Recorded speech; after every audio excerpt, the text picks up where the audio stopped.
Саламатсыңарбы урматтуу окуучулар. Бүгүнкү сабагыбыздын темасы Кыргызстан улуу ата мекендик согуш учурундагы жана согуштан кийинки мезгилдеги маданият. Сабактын планы: илим жана маданият, адабият жана искусство фронттун кызматында. Согуштан кийинки мезгилдеги маданият.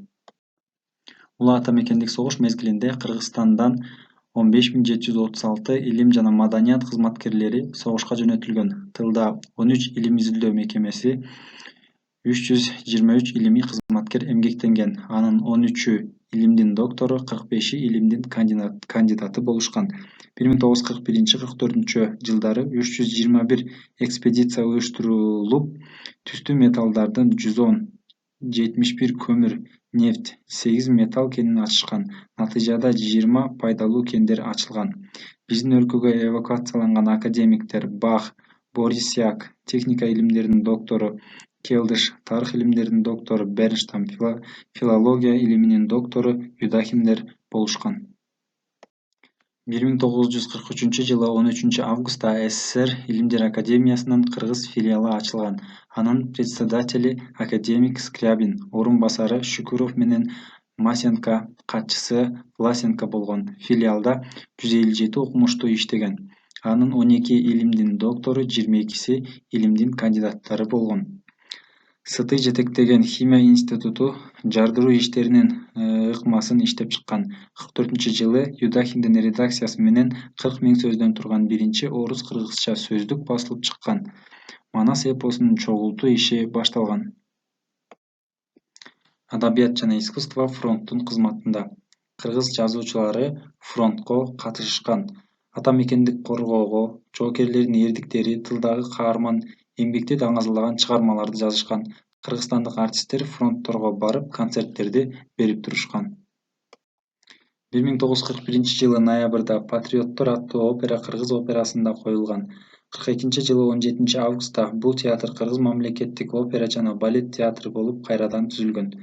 Театрда 1942-жылы ноябрда Көкүл, 43-жылы Ким Канте опералары, 44-жылы Чолпон балети коюлган. Согуш мезгилинде бул театр 750 концерт беришкен. 41-жылы июлда Кыргыз драм театры уюшулган. 42-жылы Токомбаевдин Ант пьесасы коюлган. 44-жылы Курманбек пьесасы коюлган. Орус драм театрында фронт текшертүүчү Король Лир коюлган. Чуйков ата мекени үчүн Чолпонбайдын портрети сүрөттөрүн тарткан. Игнатьев фронтко узатуу, эне менен жолугушуу, Айтиевдин фронттон кат сүрөттөрү тартылган. Гальченконун БЧКнын курулушунда, жайлоодо, Ильянын кызылча отоо, Акылбековдун колхоз кароочусу сүрөттөрү тартылган. Интеллигенцияны куугунтуктоо. Белгилүү акын Молдо Кылычтын эмгектери буржуазиялык улутчул деп табылып, аны изилдеген Саманчин, Байжиев, Бектенов репрессияланган. Окумуштуулар Шүкүров, Сооронбаев, Карасаев кызматынан бошотулган. Токомбаевдин Кандуу жылдар, Маликовдун Балбай поэмасы сындалып, аларды окууга тыюу салынган. Манас эпосун сындоо. 1951-жылы Манас эпосу элге каршы багытталган динчил, эзүүчүлөрдүн кызыкчылыгын көздөгөн, согушту жактаган чыгарма деп тыюу салынган. 52-жылы июнда Фрунзеде Манас эпосунун элдүүлүгү деген темада конференция уюшулуп, Манас эпосу репрессиядан куткарылган. Эпосту коргоодо Мухтар Абязов, Токомбаев, Үмөталиев, Маликов, Сыдыкбеков, Бернштам, Богданова, Юнусалиев, Керимжанова чоң эмгек сиңиришкен. Кыргыз адабияты. Сыдыкбековдун Биздин замандын кишилери романы СССРдин мамлекеттик сыйлыгына татыктуу болгон. 1963-жылы Айтматовдун Тоолор жана талаалар повесттери аттуу жыйнагы үчүн Лениндик сыйлыкка татыктуу болгон.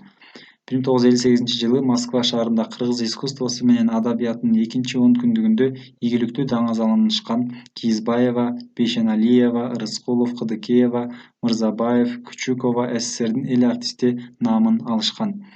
1951-жылы Кыргыз мамлекеттик университети ачылган. 1954-жылы Фрунзе политехникалык институту ачылган. 1951-жылы Ош, 1952-жылы Кыргыз кыз-келиндер институту, 1953-жылы Кыргыз дене тарбия институту ачылган. 1954-жылы Кыргыз СССРинин Илимдер академиясы ачылган. Анын биринчи президенти болуп Иса Акунбаев шайланган. Академиянын биринчи курамына окумуштуулар Жамырчинов, Акунбаев, Батманов, Юдахин, Юнусалиев, жазуучулардан Тукумбаев, Сыдыкбеков кирген. Академияда 203 илимий кызматкер иштеген, 10 илимий эмгекке кирген. 12си доктор, 73-ü кандидат эмгектенишкен. Тема боюнча суроолор. Улуу ата мекендик согуш маданиятка кандай таасир эткен? Илимдин өнүгүшүндөгү жаңылыктар кайсылар болгон? Адабият менен искусство фронтко кандайча кызмат кылган? Улуу ата мекендик согуш темасына арналган кандай чыгармаларды билесиңер? Билим берүү, жогорку квалификациядагы адистерди даярдоо иши кандай жүргөн? Алгачкы жогорку окуу жайлары, илимий мекемелер жөнүндө айтып бергиле.